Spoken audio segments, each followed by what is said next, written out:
Yo sé que ustedes ya han visto muchos aspectos de estos, pero solamente es un recordatorio para ustedes, ¿no es cierto? Como ustedes han estudiado fisiología uno y además saben el nivel organizacional, ¿no es cierto?, que existe en el organismo, ustedes saben que de átomos y moléculas se forman las células, de las células se forman tejidos, de los tejidos se forman órganos y de la reunión de los órganos, aparatos y sistemas, y juntando los aparatos y sistemas, pues tenemos al organismo completo. Es increíble cómo todas las células del organismo se comunican, ¿no es cierto? Haciendo que cuando existe algún tipo de alteración en una de estas células, estas se comunica o habla, por así decirlo, con el resto de células. ¿Cómo se hace esto? ¿Cómo se comunican las células? ¿Cómo se comunican los tejidos o los órganos con el resto de aparatos y sistemas? Es a través de diferentes tipos de moléculas y una de ellas, por ejemplo, son los neurotransmisores. Cuando nosotros vayamos a ver el sistema nervioso, tenemos que ver cada uno de estos elementos a detalle, ¿no es cierto? Pero básicamente es el transporte de membrana o a través de la membrana, como estamos viendo acá, este es un axón, que es la parte terminal de una célula nerviosa, y esta es la membrana de la otra célula nerviosa, o el soma, que eso ustedes lo han visto en histología, que es parte de la anatomía. Hemos visto y vamos a ver que a nivel de estas terminales axónicas se presentan o se encuentran vesículas con unas moléculas que les vamos a llamar neurotransmisores. Estos neurotransmisores han de ser liberados a esta hendidura sináptica y obviamente ha de estimular estos receptores que son proteínas específicas y, por así decirlo, creadas para este fin, para poder ser estimuladas a través de un neurotransmisor específico. Y estos son los que en primera instancia van a ocasionar la activación de otras moléculas a las que les vamos a llamar mensajeros. Estos mensajeros son los que van a realizar cambios, sea en la membrana celular o sea en el citoplasma de la célula. Y obviamente estos cambios van a producirse en toda la célula gracias a la comunicación a través del núcleo. Entonces, es de esta forma, no es la única manera, pero esta es la forma, una de las formas en la que la célula ha de comunicarse entre una célula y otra. En este caso, hablando del ejemplo de las células nerviosas. Entonces, eso es lo que vamos a tratar de ver cuando estamos hablando del sistema endocrino. Lo que vamos a ver es la regulación, la transmisión de información a través de estas células hacia los demás tejidos. Viendo esto y entendiendo esto, que es nada más que una ampliación, digamos, de lo que ustedes ya conocen en Fisiología 1, que es el transporte a través de la membrana, pues vamos a decir que la coordinación de todas estas funciones corporales, no solamente estamos hablando de temperatura, no solamente estamos hablando de contracción muscular, es decir, de todas las funciones corporales, van a estar mediadas por estos mensajeros químicos que les decía, quienes van a propagar el cambio de una célula a través de otra o de un tejido u órgano a través de otro.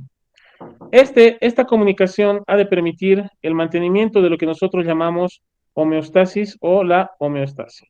¿Qué es la homeostasis? ¿Quién puede decirme, doctor, homeostasis es esto? ¿Cuál es el Doctor, concepto de la homeostasis? homeostasis, doctor, Yo eso creo que ya vamos a Es tener un que levantar equilibrio la mano. interno, equilibrio ay, interno. ay, ya. Levantemos la manito y el sistema nos va a decir quién ha sido el primero en levantar la mano. A ver, el primero dice Astrid y si no contesta muy bien, Noemí. Te escuchamos, Astrid. Buenas tardes, doctor. Bueno, la Buenas tardes. homeostasis, según mis propias palabras, es el equilibrio entre el medio interno y el medio externo, en el cual va a generar un funcionamiento adecuado de nuestro sistema corporal en general. Bueno, es lo que sería como Excelente, muy bien. La palabra clave que tú has dicho es equilibrio, ¿no? La homeostasis, como tú dices, es un equilibrio. Todo tiene que mantenerse en un equilibrio. Y ustedes recordarán, en fisiología uno les explicaron acerca de la homeostasis, que es un proceso dinámico, que no es un proceso estático.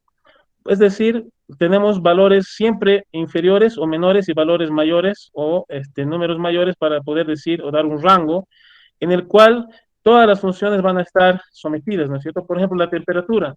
No todo el tiempo la temperatura es la misma en el organismo. Es decir, va a haber siempre un valor normal mínimo y un valor normal máximo. Entonces, en ese rango ha de siempre estar la temperatura en condiciones normales y eso es lo que nosotros llamamos un equilibrio.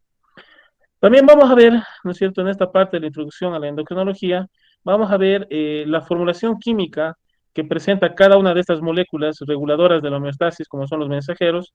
Vamos a ver dónde se sintetizan, vamos a ver dónde se almacenan. Por ejemplo, cuando hablemos de hipotálamo, vamos a ver algunos núcleos, por ejemplo, que se encargan de almacenar algunos neurotransmisores o algunas hormonas. Vamos a ver acerca de la secreción de las hormonas, cómo se realiza, ¿no es cierto?, cuáles son las características propias de la secreción hormonal, vamos a ver que quizá la parte clínica que nos interesa es ver la acción propia de las hormonas, los efectos que causan las hormonas tanto en las células como en los tejidos y a nivel orgánico, y cuando éstas disminuyen su concentración o aumentan su concentración, ver también los efectos que pueden ocasionar en el organismo. También veremos en esta introducción la determinación, cómo podemos determinar las concentraciones en sangre y cuáles son los valores normales de las hormonas que mencionamos en la anterior diapositiva para poder tener una idea exacta de cuánto es este equilibrio de cada una de las hormonas. Para empezar, vamos a decir que las funciones corporales, como les decía, van a utilizar estos mensajeros químicos y estas son moléculas que pueden tener diferentes tipos de denominación. Es decir, estos mensajeros son, como su nombre lo indica, moléculas que van a comunicar una célula o un tejido con otro. Asimismo, vamos a ver que tenemos dentro de este grupo de los mensajeros, tenemos mensajeros químicos de tipo neural, como son los neurotransmisores, y quizá en este grupo el más representativo es la acetilcolina. Tenemos también el grupo endocrino, que va a estar representada por sus moléculas llamadas hormonas. Entre estas tenemos muchas, tenemos varias. Una de las más conocidas, por así decirlo, es la insulina. También tenemos neurotransmisores o mensajeros químicos llamados mensajeros neuroendocrinos, como son algunas neurohormonas, como por ejemplo vamos a ver mucho lo que es la adrenalina, vamos a ver lo que es, por ejemplo, la serotonina, etcétera.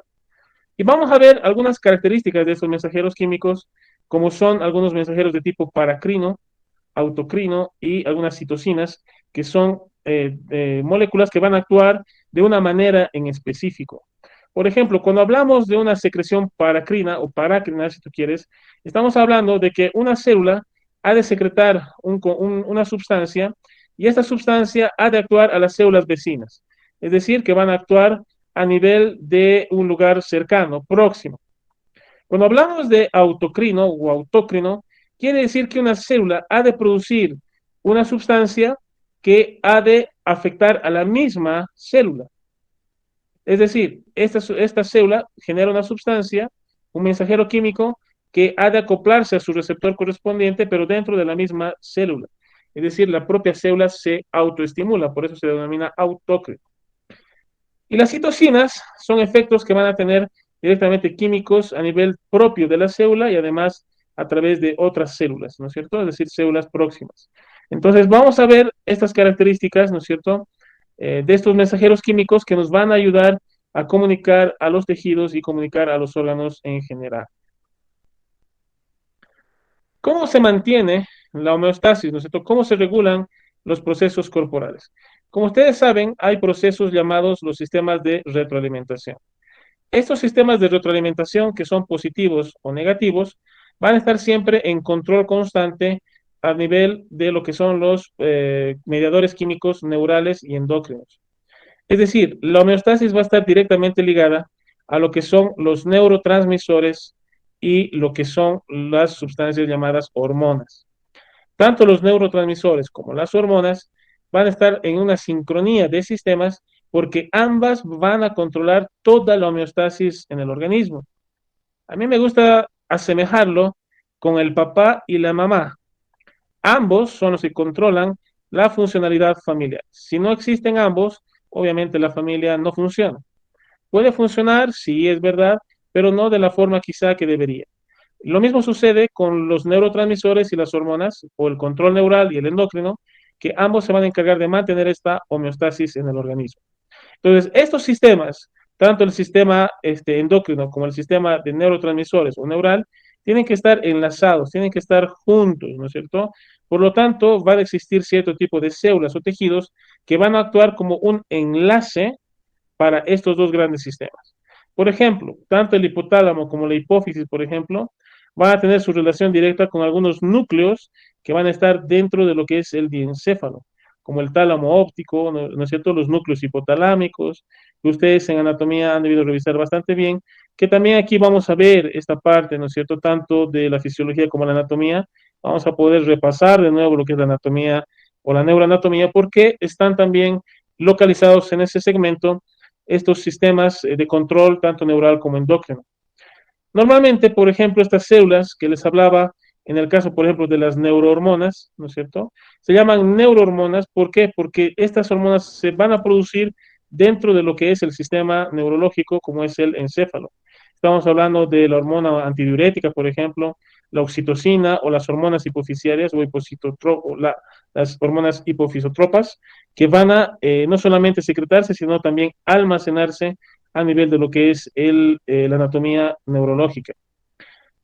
Entonces, vamos a revisar en este capítulo o en estos capítulos esta sincronía que existe y a lo que nosotros antes le llamamos el eje hipotálamo hipofisiario, que es lo que vamos a entender el día de hoy. Vamos a tratar de poder comprender esta situación y ver cómo este pequeño sistema que se encuentra dentro del encéfalo va a regular la totalidad de funciones corporales junto con algunos mediadores químicos.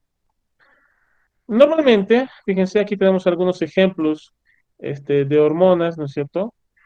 Normalmente puede tener diferentes tipos de estructura, pero vamos a decir que las hormonas a nivel químico pueden derivarse o pueden clasificarse en proteínas o péptidos, como la insulina, por ejemplo, algunas hormonas derivadas de lo que son los esteroides, que son ácidos grasos, y los derivados de la tirosina. ¿Cómo pueden sintetizarse o cuál es su síntesis? Como dijimos aquí, ¿no es cierto? A través de la química, las proteínas o péptidos normalmente pueden ser sintetizados como cualquier otra proteína.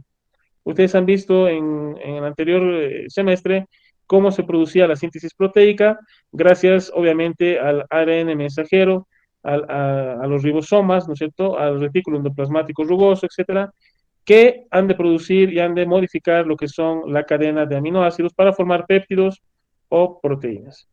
Los esteroides, su molécula fundamental, su base de producción va a ser gracias a una molécula de colesterol, y los derivados de tirosina, como su nombre lo indica, son hormonas que van a estar derivados a partir de esta molécula fundamental llamada tirosina. El control ha de ser un control por retroalimentación negativa. ¿Qué quiere decir? Que cuando se eleva demasiado una hormona, pasa un umbral, van a existir células van a existir mecanismos por el cual van a ser detectados estos niveles altos de secreción de estas hormonas y automáticamente estas células que detectan este aumento, lo que van a causar es producir una sustancia que vaya a estos centros productores y, por así decirlo, apague la producción de hormonas. Eso es un sistema de retroalimentación negativa. Básicamente es lo mismo que cuando tú colocas agua en una caldera y la caldera empieza a silbar porque tiene su silbato, ¿no es cierto? Empieza a silbar y te está diciendo que la temperatura y el vapor, obviamente, ya están en exceso en tu caldera y tú lo que haces es apagarla.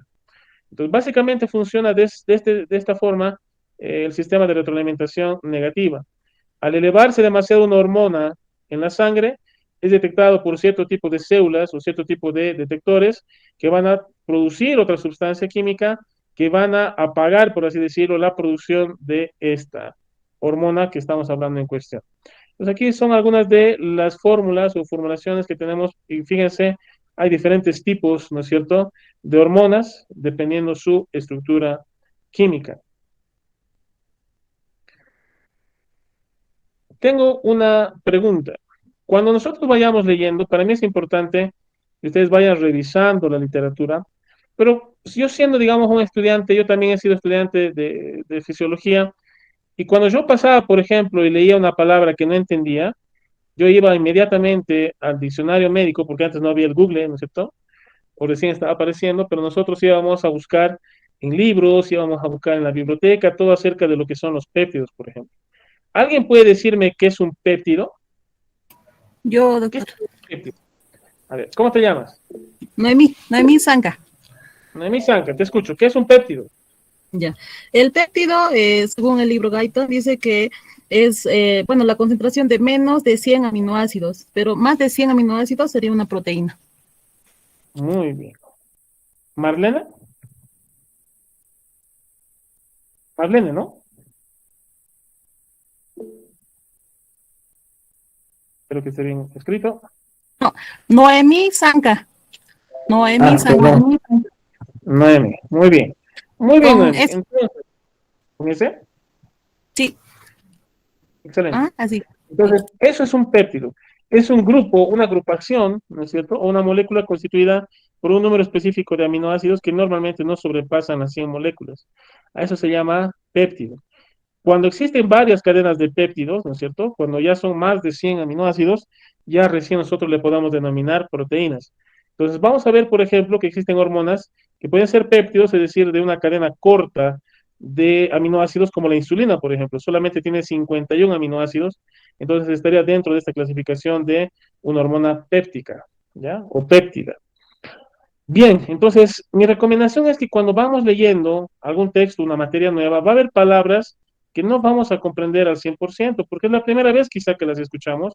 Yo no puedo seguir adelante estudiando si no he entendido lo que he leído previamente, porque si no, no voy a entender nunca la materia, ni cualquier otro libro, ni cualquier otra literatura. Entonces, a medida que vas leyendo, ¿no es cierto? Si tú encuentras una palabra que realmente no la estás comprendiendo, ¿no es cierto? Tú tienes que ir al diccionario, tienes que ir al buscador y poder interiorizarte de qué se está hablando para comprender. Si no haces este ejercicio, solamente vas a leer, pero nunca vas a comprender. Y cuando llegue el examen, seguramente vas a tener dificultades, porque cuando tú estudias sin comprender, fácilmente te olvidas. ¿Cuáles son algunas de las acciones de las hormonas? ¿Sí?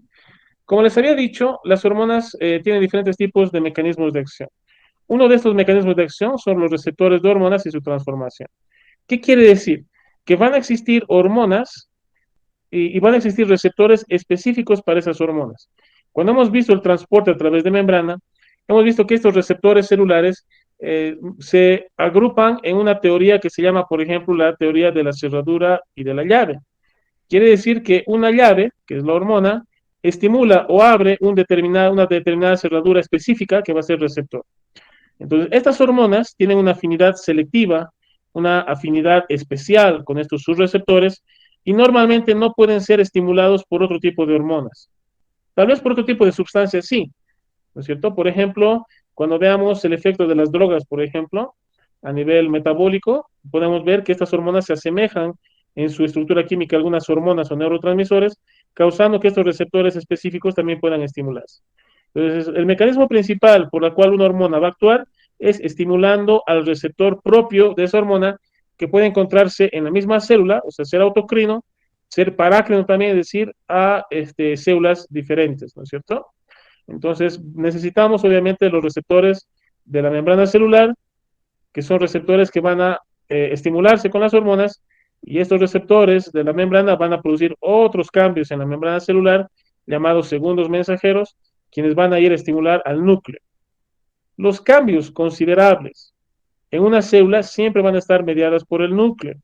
Recuerden que el núcleo es el cerebro, es la unidad quizá por excelencia líder dentro de lo que es la célula.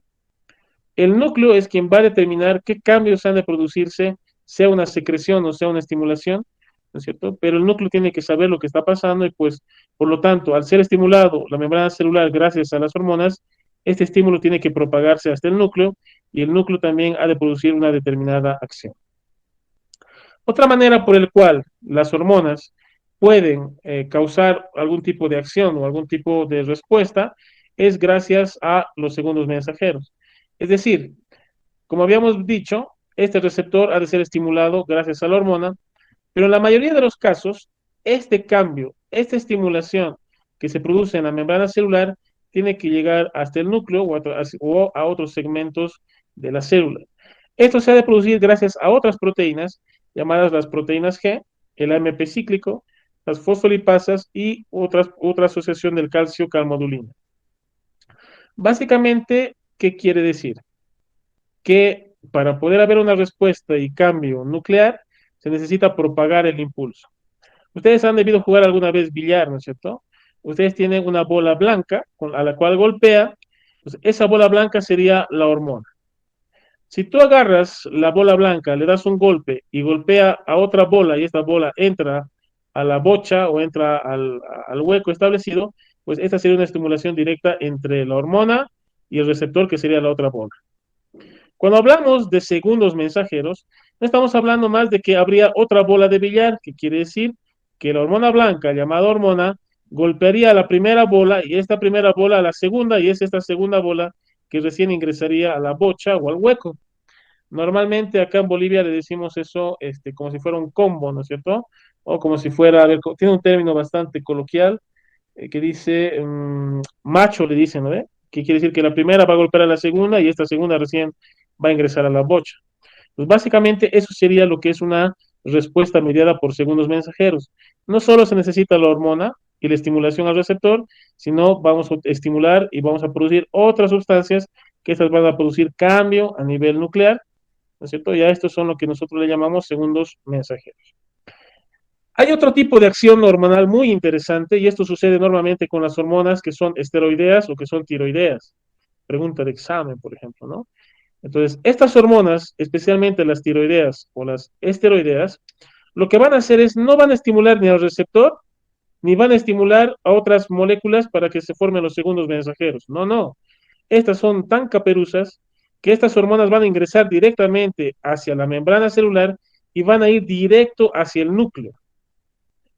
Yo le asemejo mucho esto a algunas, por ejemplo, alguna situación, por ejemplo, en la que hay un estudiante que quiere reclamar su calificación, por ejemplo, y en vez de hablar con el docente, con su coordinador, directo se va donde el decano a hablar de su calificación. Es decir, ha pasado, digamos, estos otros niveles y se fue directamente al núcleo. Y obviamente dentro del núcleo hay receptores nucleares que van a detectar a estas hormonas que han ingresado hasta el núcleo y obviamente producir cambios concretos a nivel de lo que es el funcionamiento de la célula. Entonces, son estos algunos de los mecanismos más importantes por los cuales las hormonas van a producir algún tipo de acción. Gracias a los receptores de la membrana, gracias a los segundos mensajeros, o gracias a que estas hormonas ingresan a la célula, pasan a través de la membrana celular y se van directamente al núcleo para producir los cambios en la célula receptora. ¿Cómo determinamos los valores hormonales en sangre? Los valores hormonales en sangre principalmente van a ser estudios que se van a denominar, por ejemplo, los ELISAs o la radioinmunoanálisis.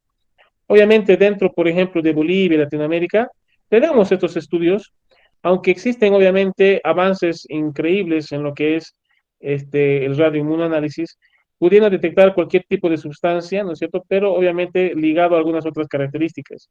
Por ejemplo, en toxicología o en criminalística se ve bastante esto de poder detectar algún tipo de sustancia en sangre. Y esto se hace gracias a la gracias al radioinmunoanálisis, ¿no es cierto? O como nosotros le denominamos en toxicología, la fluoroluminiscencia.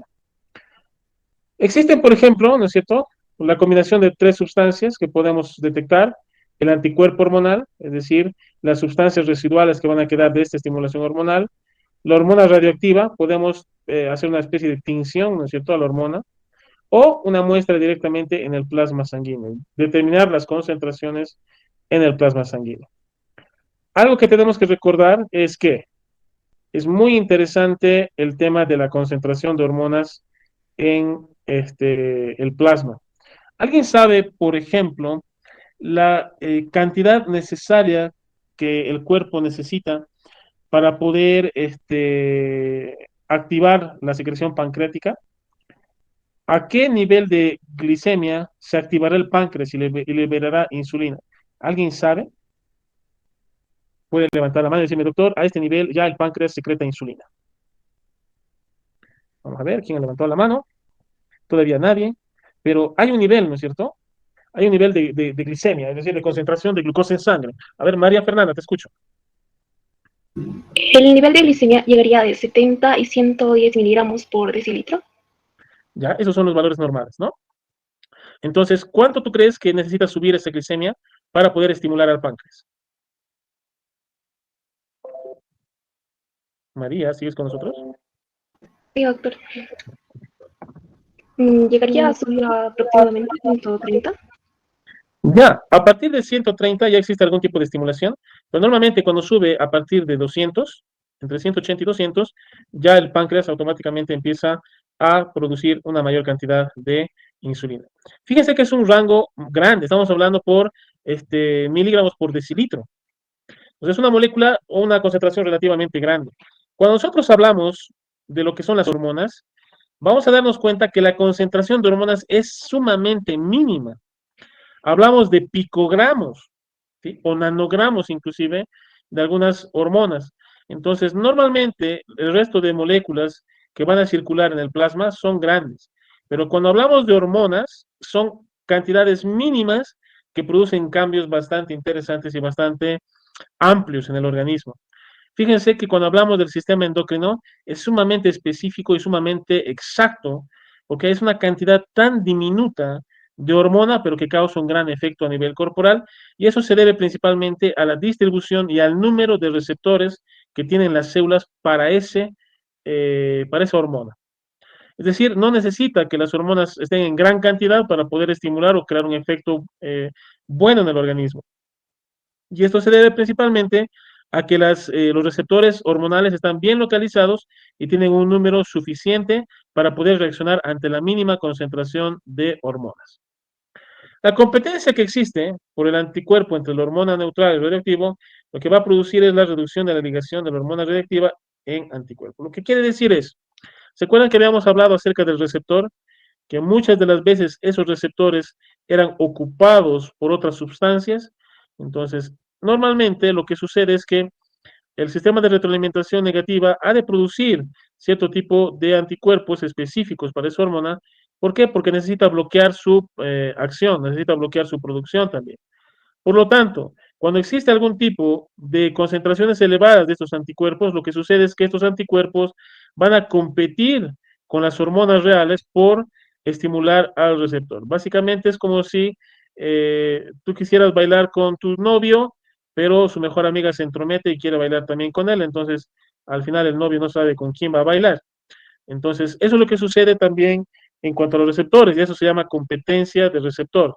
Cuando existen sustancias que quieren estimular, quieren ligarse al receptor, ¿no es cierto? Existe esta disputa y esta competencia por los receptores. Por lo tanto, para evitar este tipo de situación, normalmente lo que va a suceder es que, como les decía, la cantidad de hormona no es necesario que sea en una gran cantidad, porque estos receptores hormonales, además de tener un número suficiente a nivel de las células, van a ser bastante específicos, ¿sí?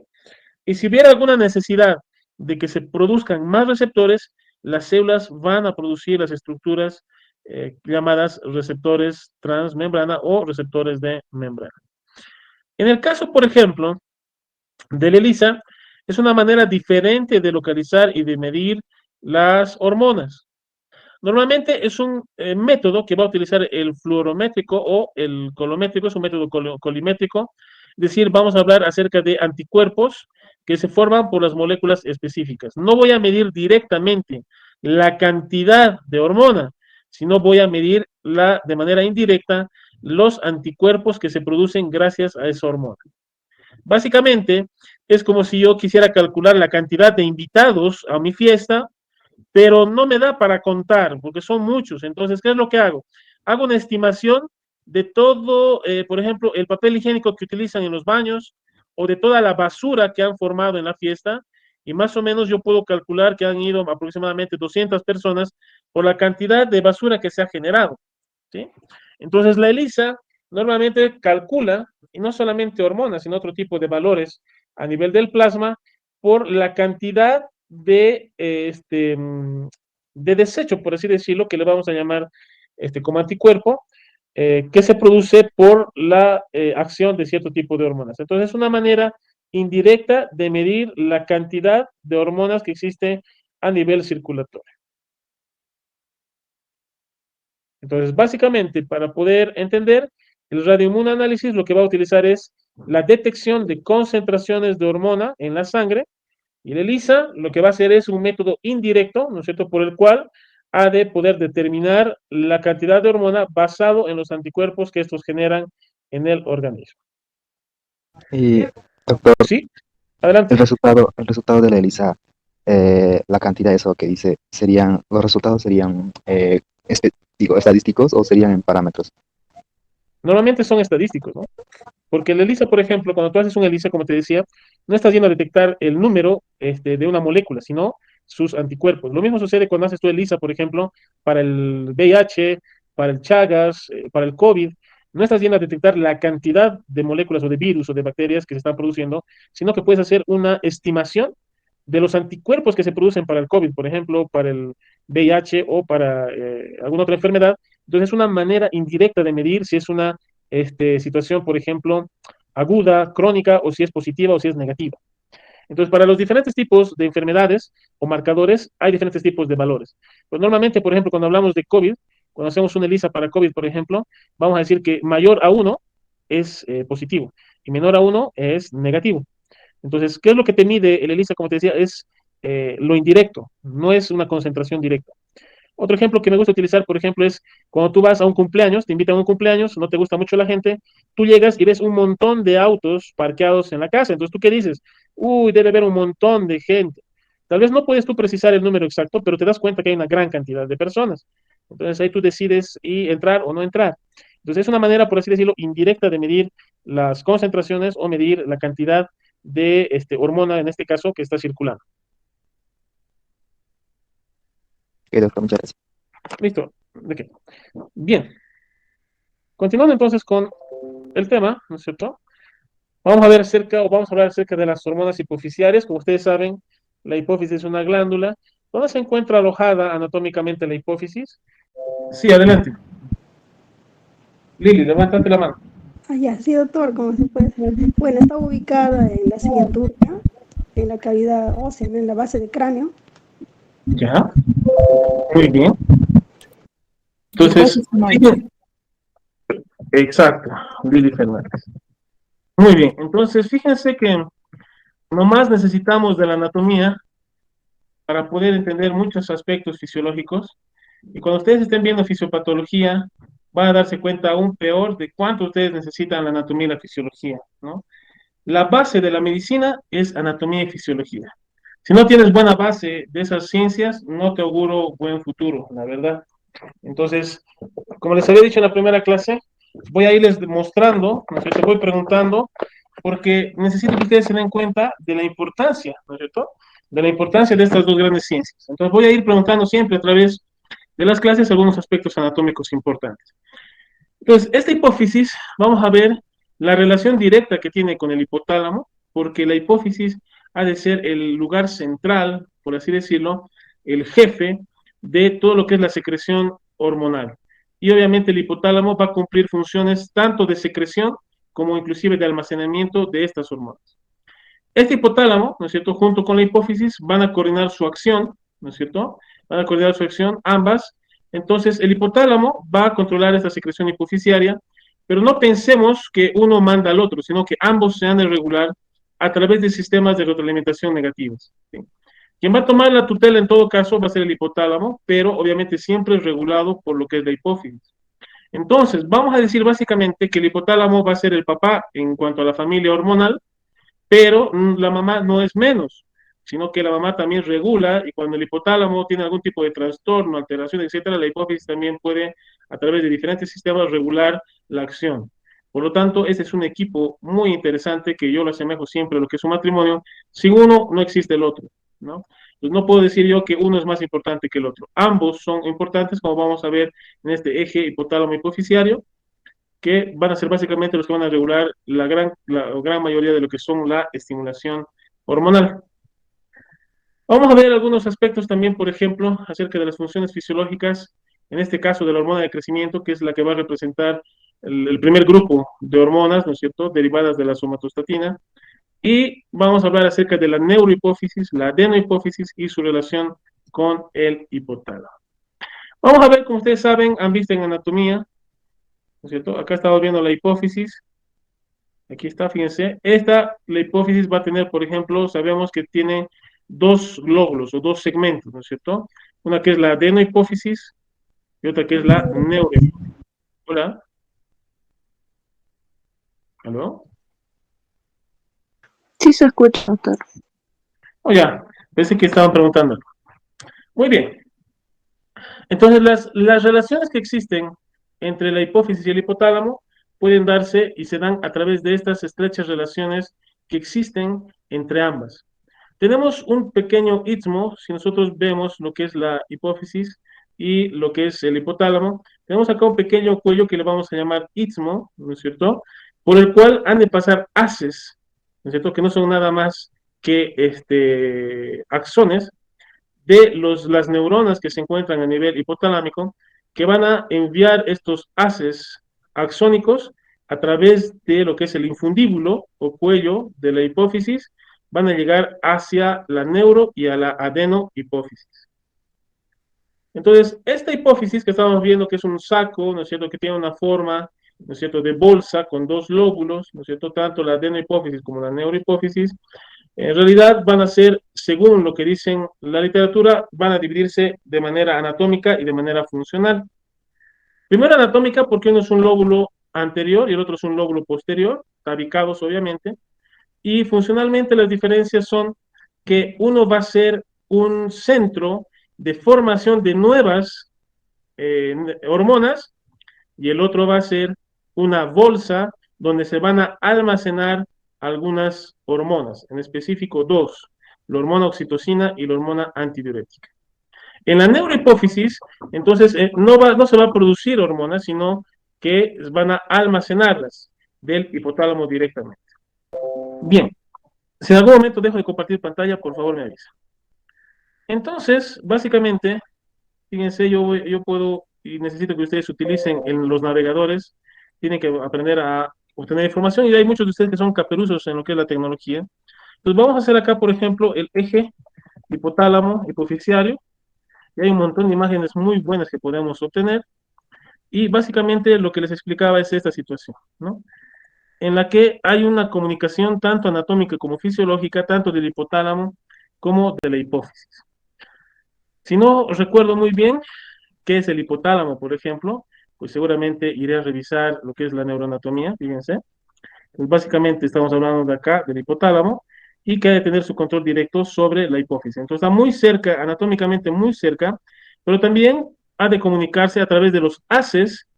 Recordemos que en el hipotálamo hay un montón de núcleos. Cuando hemos visto anatomía o neuroanatomía, hemos visto que había un montón de núcleos que no son nada más que neuronas, ¿no es cierto?, que van a estar ubicadas en lugares estratégicos y vamos a tener diferentes números de núcleos que van a influir o van a controlar algún tipo de situación determinada. Lo interesante es que este hipotálamo, les decía, está en una íntima relación con la hipófisis, no solamente por anatomía, son muy contiguas, sino también a través de haces de estas neuronas que van a llegar, haces nerviosos que van a llegar hacia la hipófisis. Esta glándula hipófisis, llamada glándula pituitaria también, va a presentar, como les decía, dos tipos de sectores, que son la neurohipófisis y la adenohipófisis. Uno de estos, ¿sí?, fíjense, por ejemplo, cuando hablamos de la adenohipófisis, lo que va a producir es que el hipotálamo, a través de sus neurotransmisores, lo que van a hacer es enviar sustancias a las que las vamos a llamar prehormonas, y estas van a estimular a las glándulas de la adenohipófisis para que éstas produzcan otro tipo de hormonas. Es decir, se produce una prehormona para que en la adenohipófisis se produzca la hormona. Y eso es lo que vamos a ir estudiando. Pero existe la neurohipófisis en la que no se produce este mecanismo, sino que a nivel de núcleos propios del hipotálamo, como el supraóptico, por ejemplo, van a producirse las hormonas directamente y van a irse a almacenar solamente a la neurohipófisis. ¿Sí? Estaba buscando esto, fíjense. Entonces, aquí están las neuronas hipotalámicas en los centros hipotalámicos. Fíjense, sus axones van a penetrar lo que es el infundíbulo o cuello hipoficiario y van a llegar a la adenohipófisis o lóbulo anterior. Y acá hay otro tipo de células que van a formar las hormonas, por así decirlo, finales.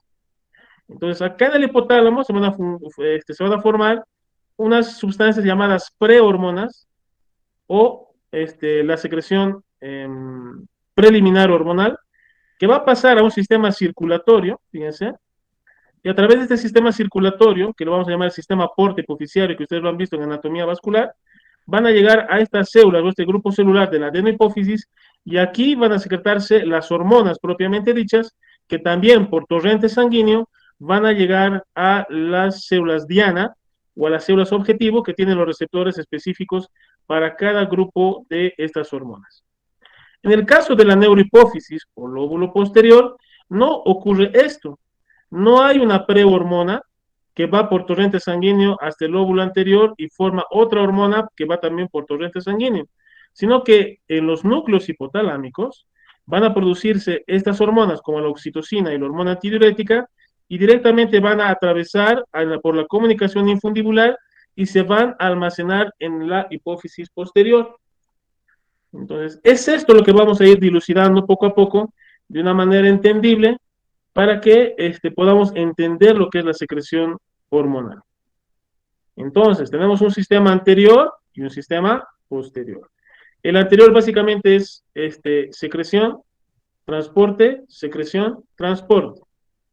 Mientras que en el lóbulo posterior hipofisiario, estos dos núcleos, tanto el supraóptico como el paraventricular, lo que van a hacer es producir las hormonas directamente ya formadas, ya finalizadas, y van a almacenarse en lo que es el lóbulo posterior o hipófisis posterior o neurohipófisis, para que cuando sean estimuladas estas vesículas puedan liberarse al torrente sanguíneo. Entonces es una manera en la que nosotros podamos entender esta comunicación que existe entre el hipotálamo y sus núcleos con la adenohipófisis y la neurohipófisis. Más adelante vamos a ver el tema de la neurohipófisis, ¿no es cierto?, acerca de lo que es su liberación a nivel de torrente sanguíneo, pero ahora vamos a concentrarnos en qué tipo de células existen en la adenohipófisis o lóbulo anterior que van a ser estimuladas gracias a las prehormonas hipotalámicas. Tenemos las células corticotropas, que al ser estimuladas por la hormona estimuladora de hormonas corticotropas del hipotálamo, van a producir la ACTH o llamada corticotropina. Tenemos otro grupo de células en esta hipófisis anterior que van a llamarse las tirotropas, que al ser estimuladas por la hormona liberadora de tirotropina, que va a estar en el hipotálamo, llega aquí al lóbulo anterior y estas células tirotropas, al ser estimuladas, van a producir una hormona llamada tirotropina o la TSH. Las sustancias o las hormonas liberadoras o estimuladoras de gonadotropinas van a estimular a estas células que se encuentran en el lóbulo anterior, llamado gonadotropas, y van a liberarse dos tipos de hormonas. Primero, la FSH o folículo estimulante y la LH o la hormona llamada luteinizante. Hay otro cuarto grupo que son las células lactótropas, que al ser estimuladas por la sustancia liberadora o estimuladora del hipotálamo, van a producir la prolactina. Y un quinto grupo de células que existen en la adenohipófisis son llamadas las somatotropas, que al ser estimuladas por las hormonas liberadoras somatotropas de lo que es el hipotálamo, en la adenohipófisis ha de liberar una hormona que es la llamada la somatotropina. ¿Sí? Entonces, estos son los 5 tipos celulares que existen en la adenohipófisis, que al ser estimuladas por sus correspondientes prehormonas, van a liberar 1 o 2, depende, tipos diferentes de hormonas. Eso básicamente es a lo que se refiere el eje hipotálamo hipofisiario. Esa comunicación que existe entre el hipotálamo y la hipófisis, tanto en su lóbulo anterior o en su lóbulo posterior. Recordar nuevamente y sintetizar que dentro del lóbulo anterior o adenohipófisis han de existir 5 tipos celulares diferentes que van a producir hormonas ya propiamente dichas y han de liberarse a través de la circulación vascular hacia el torrente sanguíneo. Entonces, el hipotálamo, como les decía, controla, aunque no al 100% y no de una manera arbitraria, lo que es la hipófisis, pero para esto necesitamos la adenohipófisis. Cuando nosotros hemos visto en anatomía, por ejemplo, hemos visto en anatomía estos plexos, ¿no es cierto? Cuando hemos visto el sistema cardiovascular y hemos visto vasos sanguíneos, hemos visto el sistema, ¿no es cierto?, hipofisiario o porta, ¿no es cierto? Entonces, básicamente es una red vascular, como estamos viendo acá. Las venas portas hipofisiales van a estar circundantes a lo que son los núcleos, fíjense, y va a transcurrir de esta manera hacia los núcleos de las células que se encuentran acá, ¿no es cierto? Los 5 tipos de células se encuentran en la adenohipófisis, y cuando son estimuladas a producir algún tipo de hormona, directamente lo van a liberar a lo que es el torrente sanguíneo, gracias a este plexo venoso hipoficiario y luego pasar a la circulación mayor, ¿no? Entonces, esto básicamente es lo que hemos revisado, ¿no es cierto?, en anatomía, cuando hemos visto, por ejemplo, lo que es la vascularización intracraneal. Gracias a esta red, entonces, gracias a esta red, pues nosotros podemos ver que este hipotálamo estimula, gracias a este plexo arterial, estimula a lo que es la hipófisis, y estas hipófisis o estas células hipoficiales, como estamos viendo acá, lo que van a hacer es ser estimuladas y obviamente va a iniciar la producción de lo que son las hormonas correspondientes.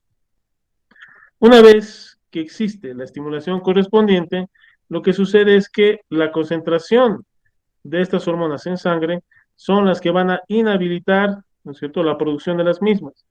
Es decir, el sistema de retroalimentación negativa que habíamos hablado. Al elevarse las concentraciones hormonales, lo que va a suceder es que esta información va a bloquear la estimulación tanto hipotalámica como de la hipófisis. Fíjense, aquí están, estas son las hormonas liberadoras o estimuladoras del hipotálamo. Tenemos la hormona liberadora de tirotropina o la tirolibelina, que está representada por la letra H, no es TSH, aquí es la TRH. Entonces, este término R, estamos hablando de release, que es en inglés como liberadora.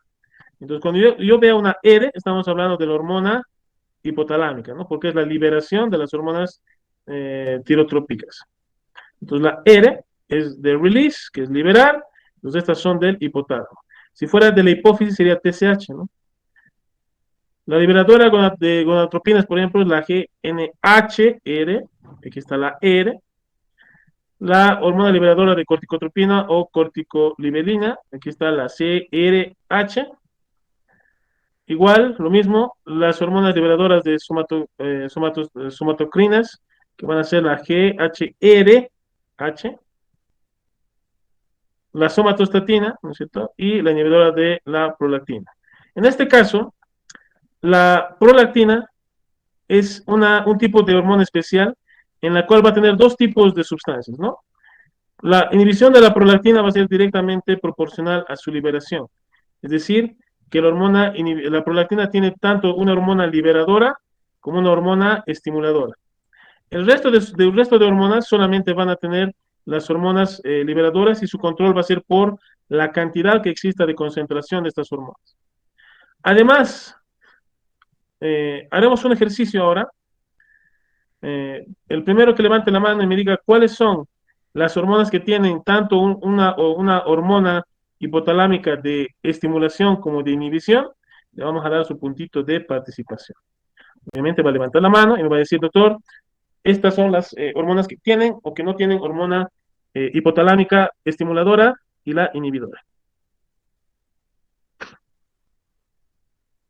John Paul, ¿ya sabe la respuesta? Sí, doctor, sería la somatostatina y el otro que es la GHRH, que los dos estimulan la hormona de crecimiento. Una inhibe y la otra libera. Muy bien. ¿Alguien tiene alguna otra más?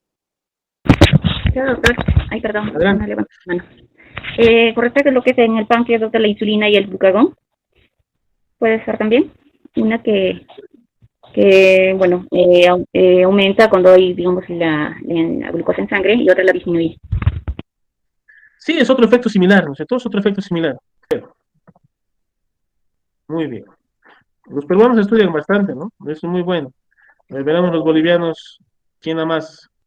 ¿Los bolivianos, los brasileros o los peruanos? Vamos a hacer un concurso más adelante. Entonces, el gráfico, como ustedes están viendo acá, el hipotálamo va a dividirse, digamos, su acción en dos tipos, ¿no? En estas, que son las hormonas estimuladoras, y que solamente van a tener estimulación.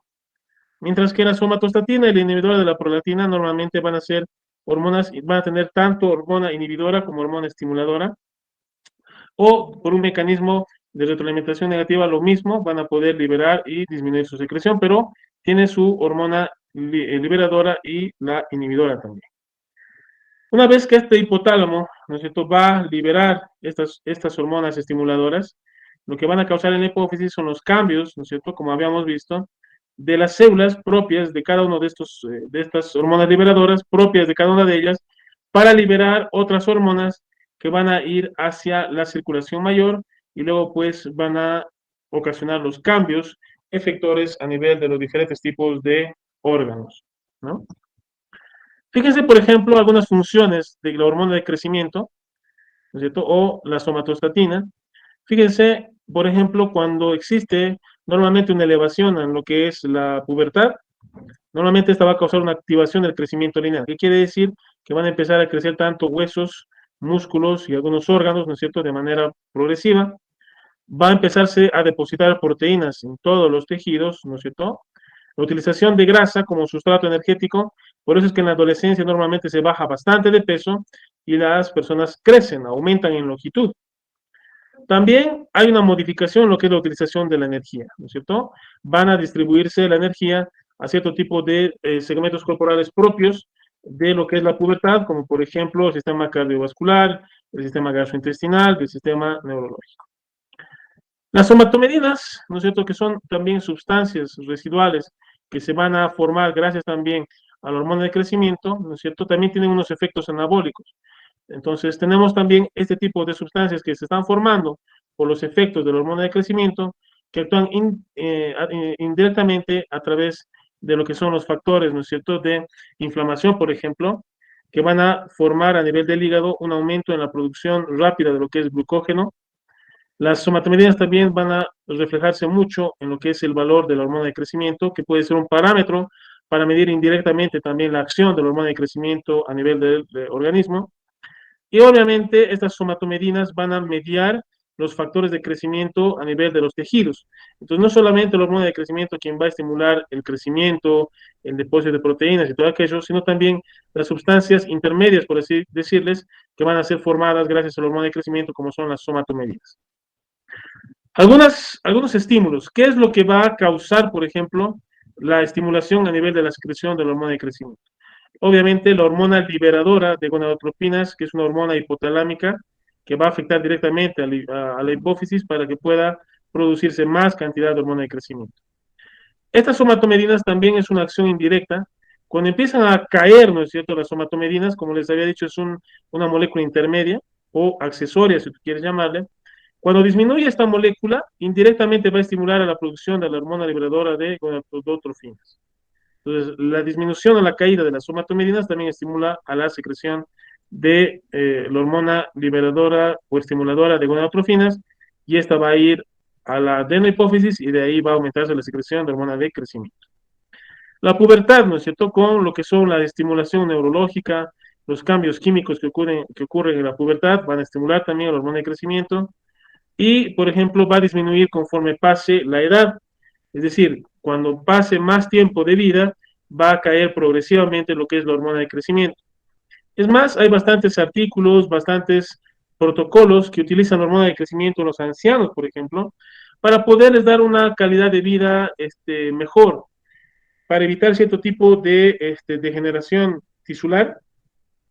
Entonces, he visto bastantes de estos tipos de tratamientos, obviamente tiene que ser realizado por un experto en la materia, en la cual va a haber reemplazo o aumento de la hormona de crecimiento. Las concentraciones, obviamente, esto hablando de lo que es la geriatría. También algunos factores que estimulan la hormona de crecimiento es el ayuno prolongado, ¿no es cierto?, y la disminución de concentración de proteínas a nivel tisular. Por ejemplo, hay algunos aminoácidos, por ejemplo, como la arginina o la L-arginina, que van a estimular también a la producción de hormona de crecimiento. Y los que van al gimnasio o hacen rutinas o toman suplementos, seguramente están muy familiarizados con lo que es esos aminoácidos, ¿no?, como la L-arginina. Y también el aumento en el ejercicio, ¿no es cierto?, o los estímulos que van a causar grandes cantidades de estrés, también pueden ocasionar o producir una mayor cantidad de hormona de crecimiento, y al producir estos una mayor cantidad de hormona de crecimiento, pues podemos tener estos efectos fisiológicos básicos que van a ocasionar obviamente diferentes tipos de situaciones. Es así, por ejemplo, que si uno quiere perder grasa corporal, entonces la hormona de crecimiento tiene que estar mayor de lo normal, y para eso, por ejemplo, tenemos algunos aspectos que nos van a ayudar como el ayuno, ¿no es cierto? Por eso la dieta intermitente, que ustedes han debido escuchar mucho en las redes sociales, en programas de televisión, por ejemplo, lo que hace el ayuno es estimular esta hormona de crecimiento, y la hormona de crecimiento hace una de sus acciones que el organismo utilice mayor cantidad de ácidos grasos o tejido graso para poder obtener energía.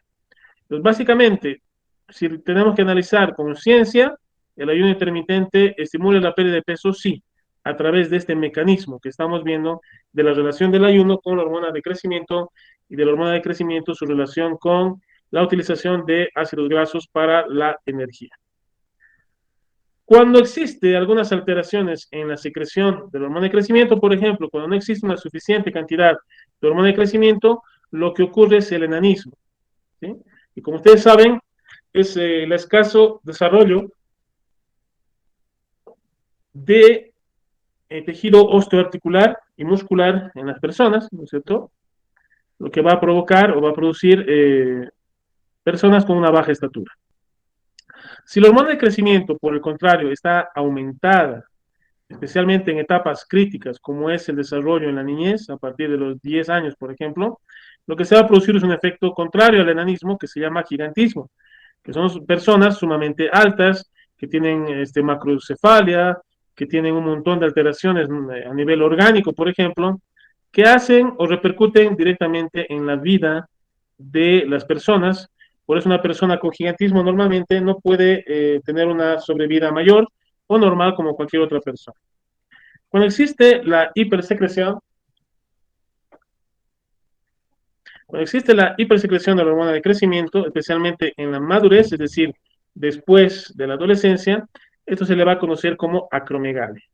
Son dos cosas diferentes, ¿no? El gigantismo y la acromegalia son dos cosas diferentes. Y esto ocurre principalmente, uno, en la etapa previa al crecimiento, que es la niñez y adolescencia, y esta otra ya ocurre en la etapa adulta. ¿Por qué podría suceder que se produzca una hipersecreción de hormona de crecimiento en la edad adulta? Por ejemplo, tumores. Como vamos a ver más adelante, los tumores hipoficiarios causan una alteración en la concentración de estas hormonas. Necesito que me den el dato, pues Lili creo que se durmió, el dato de la persona que haya sufrido gigantismo y cuál ha sido el valor, por así decirlo, de altura que ha llegado a lograr. ¿Qué se llamaba la persona y qué tamaño ha llegado a desarrollar con el gigantismo? Obviamente estoy hablando de un récord Guinness, ¿no es cierto? ¿Quién será? Levanta la mano y me dice, Grisel, te escucho. Doctor, fue la persona, fueron gemelos, de hecho. Robert Watlon es el hombre más alto considerado hasta ahora, ya que llegó a medir 2.72 metros de altura. Ya. ¿Y su hermano? Su hermano también, eran gemelos.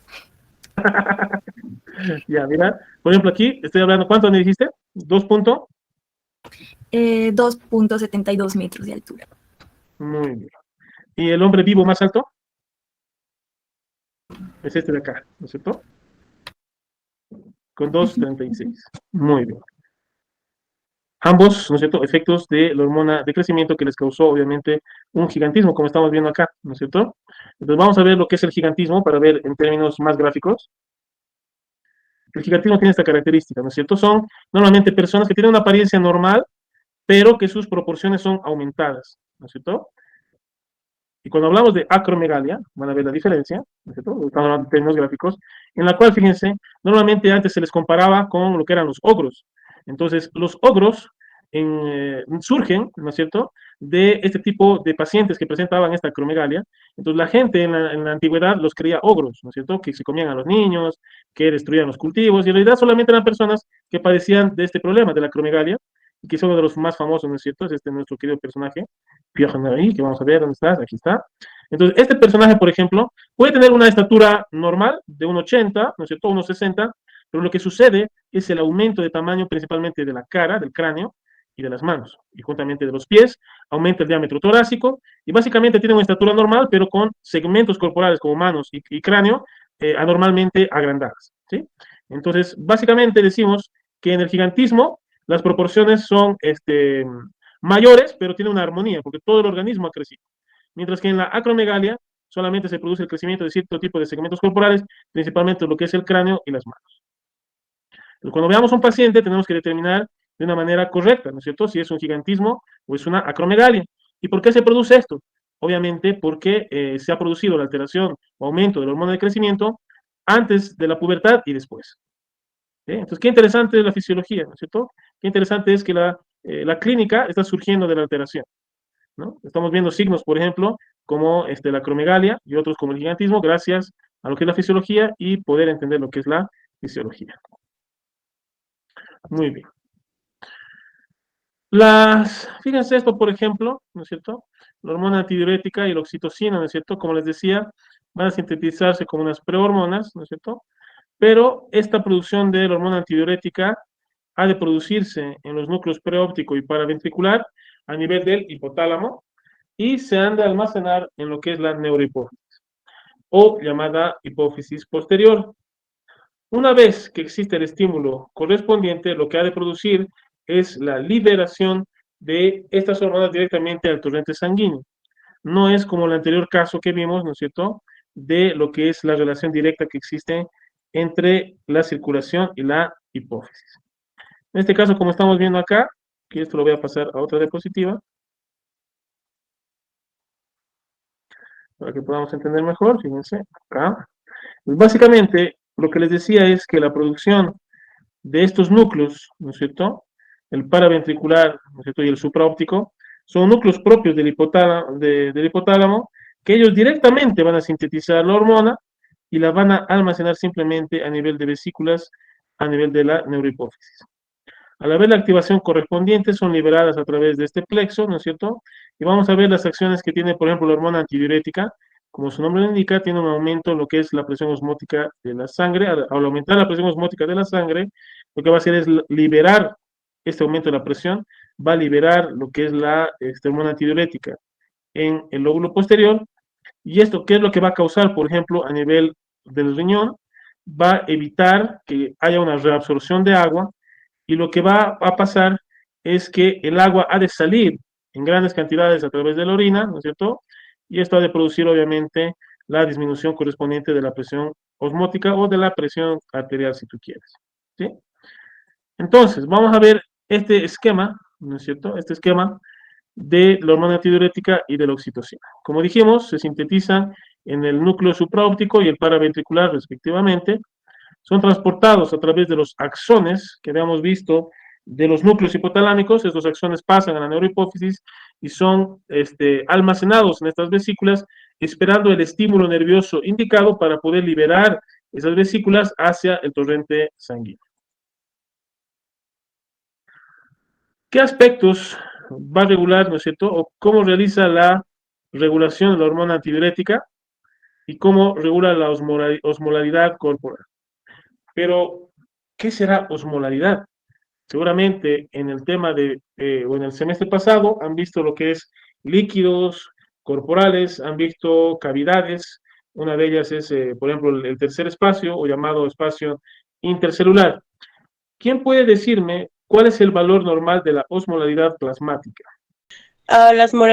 Sus valores normales serían de 275 a 295 mOSM sobre kilogramos. Ya, esa MSO es miliosmoles, ¿verdad? Hasta ahora, pero no veo mi pantalla. Qué raro, a ver, déjenme ver, no los puedo ver. Muy bien, Maya Soto. Pues la osmolaridad ronda los 275 a 295. Algunos libros dicen hasta 300 miliosmoles. Pero no nos vamos a pelear por 5 miliosmoles, ¿no? Entonces, más o menos, eso es en lo que vamos a determinar el tema de la osmolaridad. Entonces, una vez que esta osmolaridad se ve alterada, es decir, aumenta, lo que va a pasar es la regulación de esta osmolaridad con lo que es la alteración a nivel renal de la excreción de agua. La hormona antidiurética, lo que estamos hablando es que qué efectos tiene la hormona antidiurética a nivel renal. Pues principalmente la hormona antidiurética lo que va a tener es una reacción directa a nivel de los túbulos colectores permeables que van a hacerse más permeables y selectivos al agua. Entonces, ¿qué quiere decir? Al aumentar la hormona antidiurética, se activan estos receptores llamados los B2, gracias a un sistema de segundo mensajero, gracias al AMP cíclico, lo cual nada más lo que va a hacer es llevar las acuaporinas, obviamente los poros, por así decirlo, del sistema de túbulos colectores, que van a desplazar al agua al capilar peritubular. Entonces, ¿qué quiere decir eso? Que básicamente, como su nombre lo indica, va a arrastrar agua hacia el tercer espacio. ¿Para qué? Para disminuir su osmolaridad. Entonces, estos osmoreceptores, ¿no es cierto?, que normalmente son bastante pequeños y se encuentran más fuera de la barrera hematoencefálica, ¿no es cierto?, son los que van a regular la cantidad o los valores de los osmoreceptores. ¿Qué quiere decir que se encuentran fuera de la barrera hematoencefálica? Quiere decir que estos osmoreceptores van a llegar máximo a lo que es la circulación de las arterias cervicales, por ejemplo, sin llegar a penetrar o sin llegar a encontrarse a nivel cráneoencefálico. Fíjense que hay datos sumamente importantes, como por ejemplo esto, de que los osmoreceptores, ¿no es cierto?, normalmente se encuentran fuera de lo que es la barrera hematoencefálica. ¿Qué quiere decir? Que lamentablemente a nivel endocraniano no tenemos estos osmoreceptores que regulan el nivel de osmolaridad. Y clínicamente, ¿cómo me afecta este dato? A veces puedo decir, este dato me parece muy insignificante, no entiendo y por lo tanto no lo asimilo. Pero si tú entiendes que estos osmoreceptores se encuentran en su gran mayoría por fuera del cráneo, quiere decir que la circulación craneana va a tener una diferencia sumamente abismal con la circulación sistémica. ¿Qué quiere decir esto? Que supongamos que tenemos un paciente con hipertensión arterial, que podemos disminuirle la presión arterial, pero el cráneo no va a manejar las mismas presiones que el resto del organismo, que el resto del cuerpo. Por lo tanto, la regulación osmótica a nivel craneal va a tomar su tiempo, va a producirse, evidentemente, va a tratar de emparejarse con el resto del organismo, pero va a tomar su tiempo. Entonces, esto es sumamente importante, por ejemplo, a la hora de administrar líquidos o a la hora de administrar algún medicamento que cambie las concentraciones o la osmolaridad a nivel corporal. Su efecto puede ser inmediato a nivel corporal, pero sus efectos van a ser más tardíos a nivel cráneoencefálico. ¿Por qué? Porque a nivel cráneoencefálico estos osmoreceptores no se encuentran, ¿no es cierto?, como en el resto del organismo, como en la bifurcación de las carótidas, por ejemplo, donde tenemos ese tipo de receptores. A nivel endocraneano no tenemos. Entonces, cualquier enfermedad o patología que altere la osmolaridad, como la diabetes, por ejemplo, y que afecta a la osmolaridad plasmática, tengo que entender que la osmolaridad rápidamente va a volver a la normalidad en el resto del cuerpo, pero a nivel craneoencefálico obviamente va a tardar y por lo tanto los efectos endocrinos pueden también ser más largos. Entonces, cada dato que voy leyendo o analizando o recopilando, en algún momento de tu vida te va a ayudar a entender por qué se produce o por qué no se produce alguna situación. Lo mismo sucede cuando hay una hipertensión. Cuando existe una hipertensión arterial, tú puedes darle diferentes tipos de medicamentos, como el captopril sublingual, puedes utilizar la furosemida en emergencias, etcétera.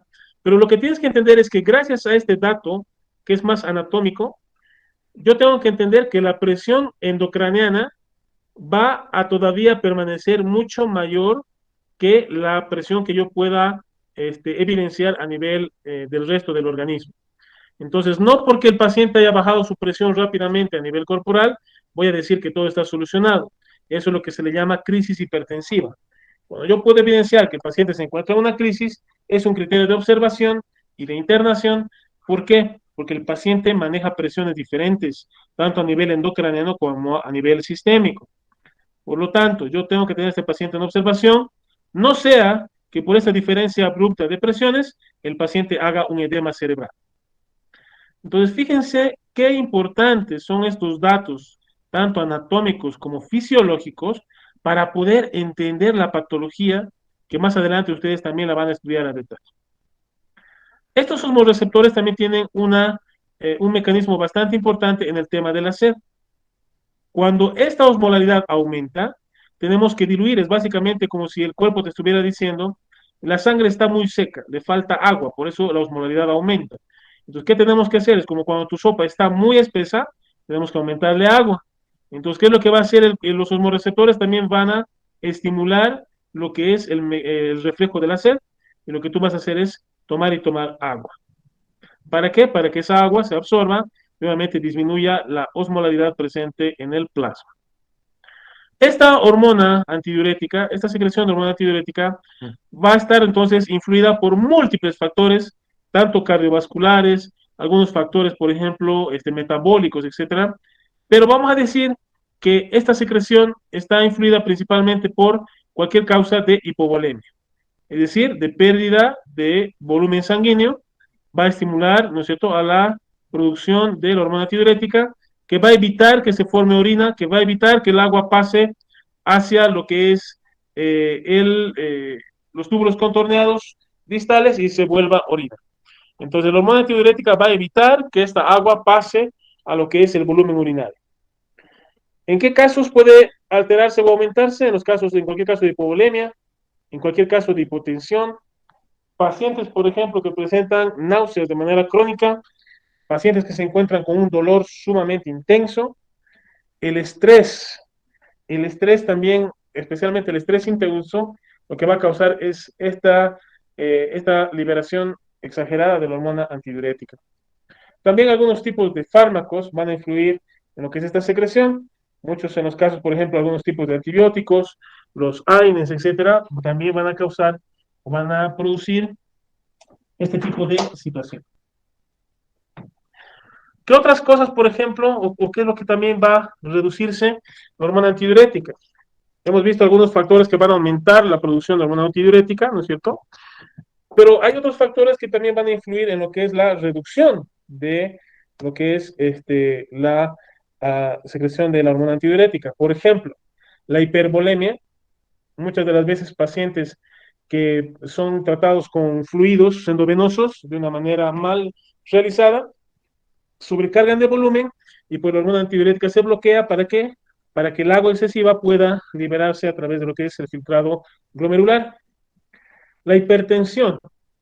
La hipertensión también es otro factor en el cual va a disminuir la secreción de hormona antidiurética, favoreciendo a la eliminación de mayor cantidad de líquido, y obviamente al eliminar líquido y volumen, ha de disminuir la presión arterial.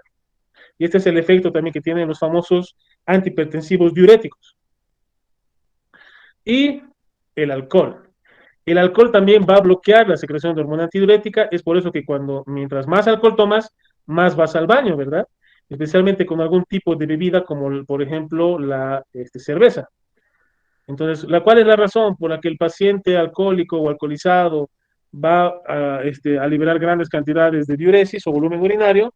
Es porque el alcohol, al bloquear la hormona antidiurética, hace que el agua pase libre hacia lo que es la secreción, la excreción renal, y obviamente ha de favorecer lo que es la liberación de volumen. Ahora, si tú me preguntas, ¿y el alcohol entonces podría ayudar en los casos de hipervolemia y la hipertensión? La respuesta es que sí, obviamente no de manera crónica, porque el alcohol de manera crónica también va a causar efectos serios a nivel de lo que es la osmolaridad a nivel del plasma.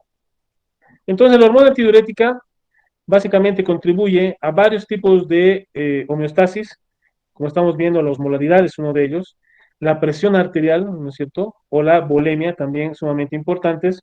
Entonces, los receptores que existen, por ejemplo, a nivel de la presión arterial extracraneal, también pueden estimular a la liberación o a la disminución de liberación de la hormona antidiurética.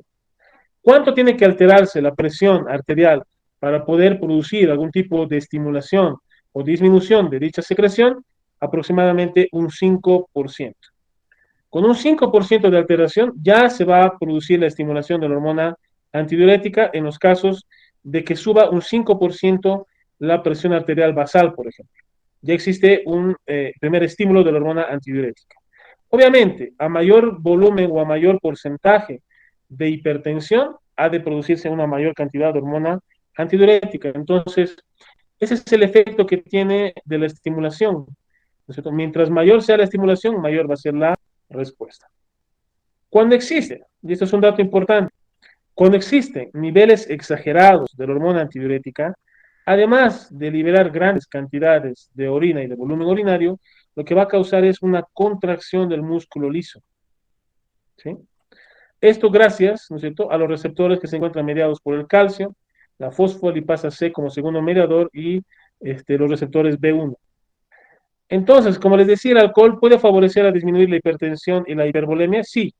En una etapa aguda o en un episodio corto, sí. Pero cuando existe una estimulación alcohólica que va a causar grandes cantidades de hormona antidiurética, lo que va a causar es la contracción del músculo liso vascular, y eso ¿qué va a causar? Hipertensión. Entonces, los pacientes alcohólicos normalmente pueden tener este tipo de efecto. Lo que pueden tener es una hipertensión secundaria, o qué otra cosa también pueden causar. No solamente es la contracción del músculo liso vascular, sino también a otros tipos de músculos lisos, como por ejemplo la vejiga urinaria.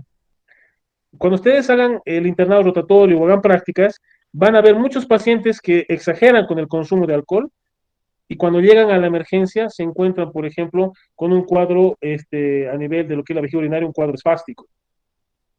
Entonces, todas estas acciones que ustedes van a ver en la clínica, que van a ver con pacientes reales, son manifestaciones de la alteración del funcionamiento normal del organismo, como estamos viendo en los casos, por ejemplo, que aumenta o disminuye la hormona antidiurética. Entonces, he ahí la importancia de saber fisiología, porque al saber fisiología y anatomía, el tema de la clínica o la patología clínica pues se vuelve mucho más sencillo de entender. Aquí está el gráfico, como habíamos indicado, ¿no es cierto? La hormona antidiurética, que obviamente va a estar producida por el hipotálamo, pero almacenada en la hipófisis, y es liberada obviamente normalmente por la estimulación o elevación de lo que es la presión osmótica de la sangre. ¿Sí?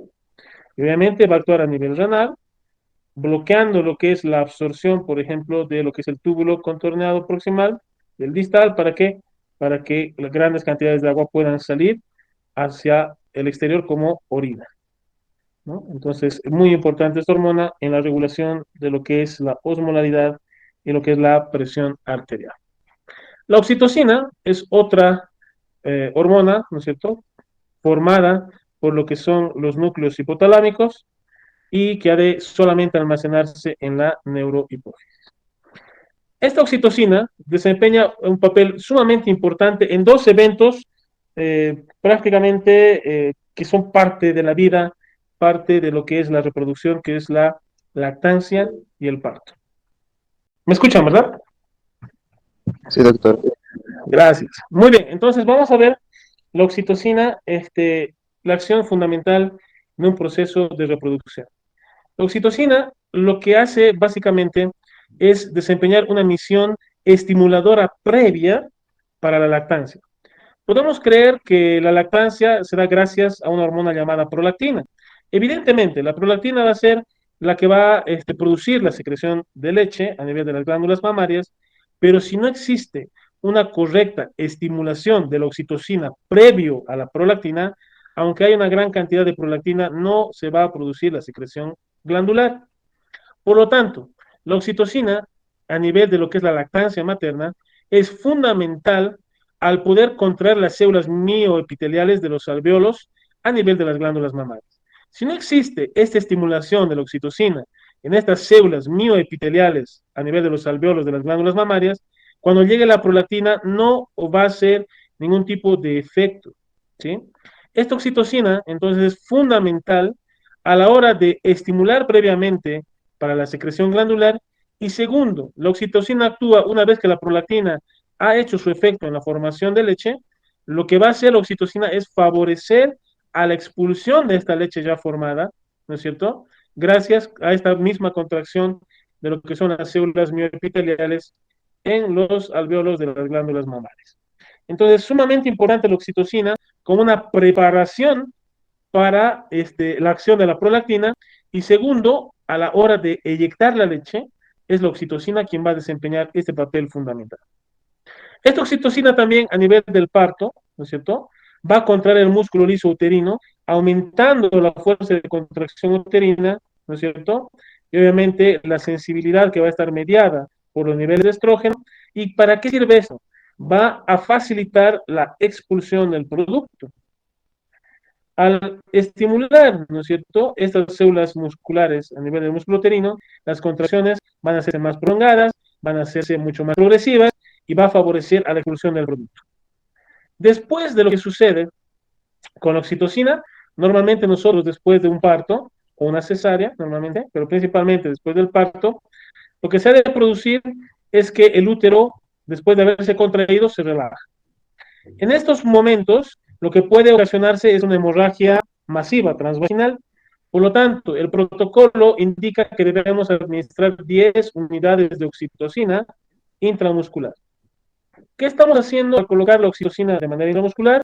Estamos haciendo que el útero se contraiga nuevamente, pero ya no para que expulse al feto o al producto, sino estamos utilizando esta oxitocina para evitar las hemorragias consecuentes a una relajación excesiva del útero, ¿no?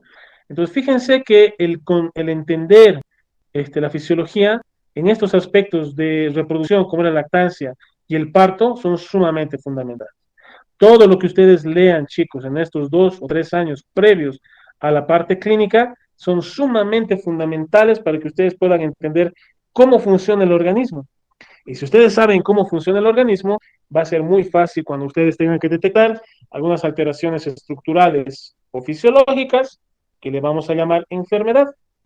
Entonces, si ustedes saben muy bien anatomía y fisiología, diagnosticar va a ser sumamente fácil para ustedes y obviamente van a ser médicos de calidad, eficientes, eficaces y que todo el mundo quiera hacerse atender con ustedes.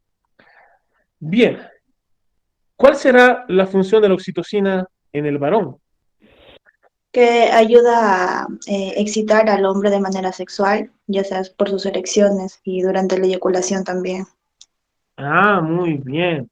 Entonces, influye en el varón en lo que es el llenado sanguíneo, ¿no es cierto?, de los cuerpos cavernosos y también en la eyaculación. Muy bien. ¿Tu nombre? ¿Puedo complementar? Angie Montoya. Angie Montoya. Sí, adelante. Sí, doctor. Eso generalmente se da cuando llega el varón al orgasmo, ¿no? Es como una sensación placentera que le da la oxitocina. Y como también se dice que la oxitocina también es la hormona de la felicidad máxima. ¿Por qué será? Por la estimulación sexual. Puede ser. Ya, está muy bien. Eres Edith, ¿cierto? Sí, doctor. Edith, ¿dónde estás, Edith? Aquí estás. Muy bien. Exacto. Entonces, normalmente podemos pensar o podemos creer que una hormona que actúa, por ejemplo, la testosterona.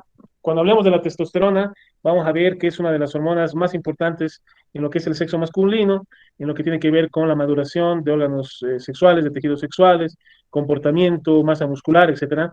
Pero en la mujer también tiene un rol importante, ¿sí? Entonces, normalmente las hormonas tienen siempre un efecto tanto en el varón como en la mujer.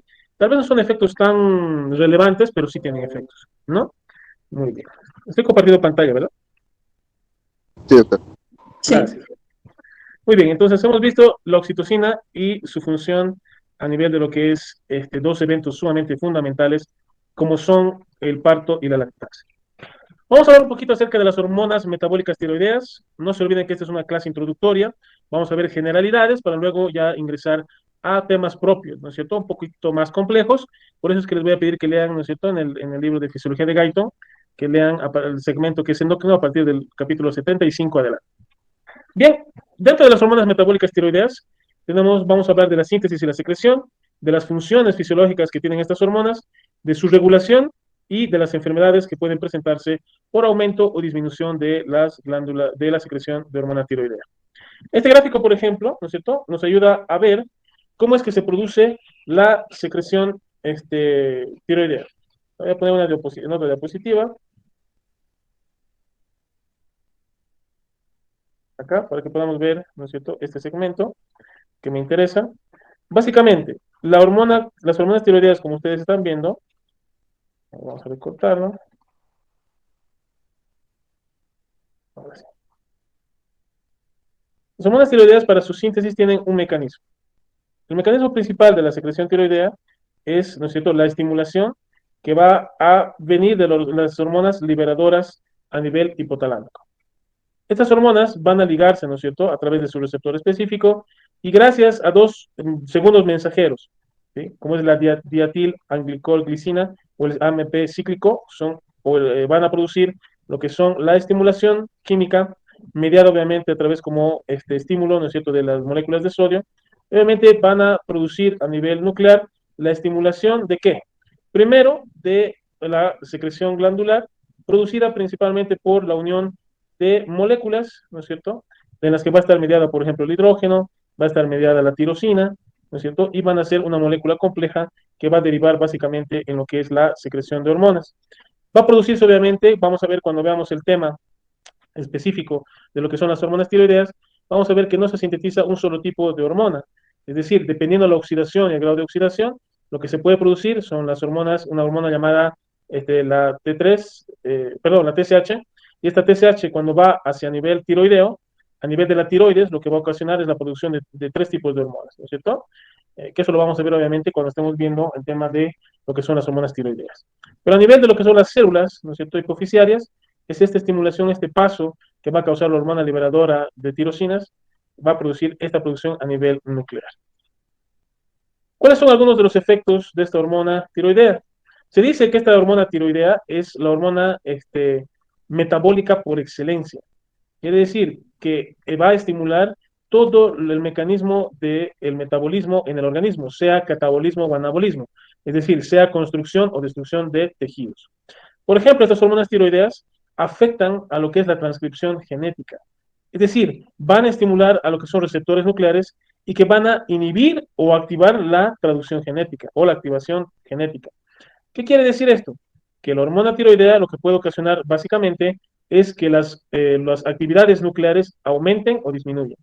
Como ustedes saben, para producir la reproducción celular, por ejemplo, primero es el núcleo quien tiene que dar la orden de división, ¿cierto? Si no, la célula no se divide.